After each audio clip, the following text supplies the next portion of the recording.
Hello everyone, today we will discuss lesson number 6 history, and today we will discuss about Magad and Vajji. Magad became the most important महाजनपद in about 200 years. यानी 200 साल पहले जो मगध है वो एक महाजन के रूप में फेमस था. Many rivers such as Ganga and Son followed through Magadha. Magadha के आसपास से गंगा और सोन नदी बहती थी. This was important for. अब ये नदियाँ यहाँ पर महत्वपूर्ण क्यों थी? ट्रांसपोर्ट के लिए, क्योंकि ट्रांसपोर्ट के साधन नहीं थे तो जो शिप हैं, नदियों में जो शिप चलाई जाती थी जिनसे सामान एक स्थान से दूसरे स्थान पर भेजा जाता था.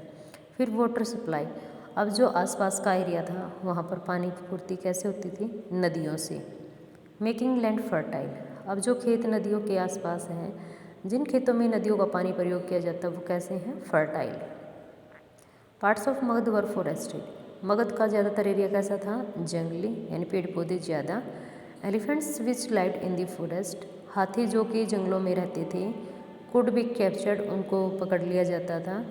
ट्रेंड फॉर आर्मी, और उनको प्रशिक्षित किया जाता था किसके लिए? आर्मी के लिए. Forest also provided would for building houses. और जो जंगल हैं, जंगलों से क्या मिलती? लकड़ी.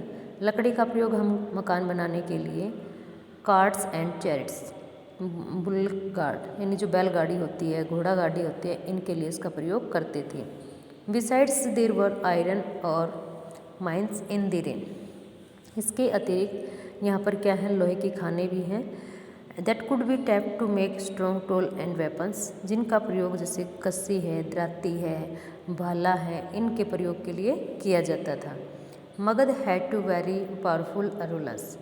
मगध के दो मुख्य शक्तिशाली शासक हुए हैं.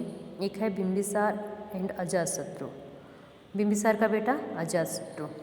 Who used all possible mean to conquer other janapada, जिन्होंने सभी प्रकार के प्रयत्न किए दूसरे जनपद को जीतने के लिए. Mahapadma Nanda was another important ruler. दो अन्य मुख्य शासक कौन थे? महापद्मनंद भी थे. He extended his control up to the northwest part of the subcontinent. इसने अपने साम्राज्य का विस्तार उत्तर पश्चिमी उपमहाद्वीप के हिस्से में किया.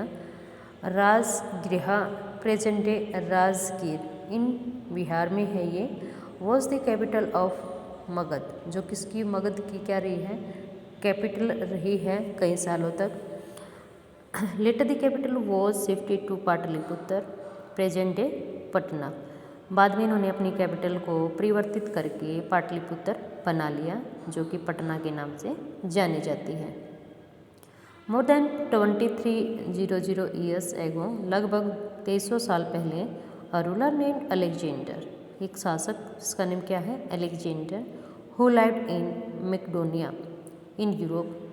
मैकेडोनिया यूरोप कॉन्टिनेंट का रहने वाला. Wanted to became a world conquest. वो क्या चाहता था? पूरे वर्ल्ड का राजा बनना चाहता था. Of course he did not conquer the world, लेकिन वो क्या है? पूरे वर्ल्ड का विजेता नहीं बन सका. But did conquer part of Egypt and West Asia. लेकिन उसने जो इजिप्ट, मिस्र, अफ्रीका कॉन्टिनेंट में, एंड जो हमारा एशिया है इसके पश्चिमी हिस्से को जीत लिया.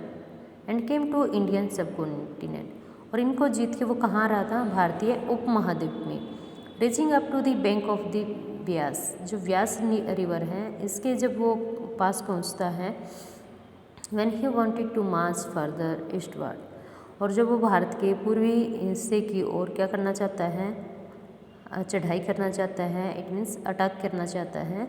His soldier refuse. उसके जो सैनिक थे वो मना कर देते हैं. They were scared as they had heard that ruler of India had vast armies of foot soldiers, chariots and elephant.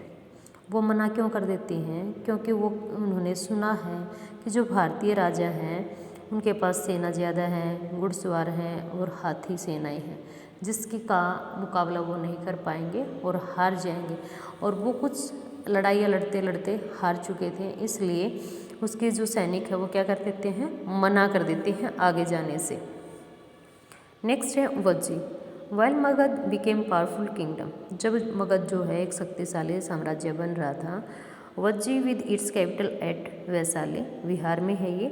Was under a different form of government known as gana and sangha. तो यह किसके अंडर में था? गण और संघ प्रकार की जो गवर्नमेंट होती थी उस टाइम, उसका एक रूप था जिसके कारण वहाँ का शासन चलाया जाता था। इन अ गण और ए संघ देर वर नॉट वन, ये दोनों एक नहीं है, but many rulers sometimes even when thousands of main rule together. कभी कभार ऐसा भी था कि जो हजारों पुरुष हैं वो एक साथ क्या करते थे? शासन। Each one was known as a raja, सबको हम क्या कहते थे? राजा। This raja perform rituals together, और ये राजा सभी मिलके क्या करते थे? कुछ रीति रिवाज हवन यज्ञ करवाते थे। They also meet in assembly, सभाओं में आपस में मिलते थे। And decide what had to do to be done and how, और डिसाइड करते थे क्या करना चाहिए, कैसे करना चाहिए। थ्रू डिस्कशन एंड डिबेट, किसके माध्यम से? निर्णय और वाद विवाद करके डिसाइड करते थे कि हमें क्या क्या अपनी जनता के लिए काम करना चाहिए। For example if they were attacked by any enemy, जैसे कि कोई ये है कि किसी शत्रु के ऊपर अटैक करना है। दे मीट टू डिस्कस, वो मिलते थे, डिस्कस करते थे। What should be done to meet the threat, अगर कोई चेतावनी देता, धमकी देता तो उसके साथ क्या करना चाहिए। हर women dasa and kammakaras could not participate in this assembly, लेकिन इस असेंबली में कौन पार्टिसिपेट नहीं करता था? महिलाएं, दास, दासी और कामाकास जो लेबर वर्क करते थे, इनको शामिल नहीं किया जाता था। Both the Buddha and Mahavira, you will reach, हम नेक्स्ट चैप्टर में इसको रीड करेंगे। बिलोंग टू गन्स, गण मतलब संघ, एक समुदाय विशेष। Some of the most vivid descriptions of life in these संघs can be found in Buddhist book। जो बुद्धों ने अपनी पुस्तक लिखी है, बौद्ध धर्म के जो रूलर्स रहे हैं उन्होंने इसके बारे में वर्णन किया है। किसके बारे में? संघ। भाई संघ क्या है? आप हम देखते हैं कुछ लोग मिलकर अपना एक ग्रुप बना लेते हैं, कोई इसको ग्रुप का नेम दे देता है, कोई इसको कहते हैं संघ। अब जैसे हिंदू संघ है तो वो क्या काम करेगा? हिंदू संस्था के लिए काम करेगा। जैनी है, बुद्धिज्म है, ये सभी क्या है? एक संघ के रूप में काम करते हैं, अपने धर्म प्रचार के लिए काम करते हैं, उसको आगे बढ़ाते हैं। Thank you, have a nice day.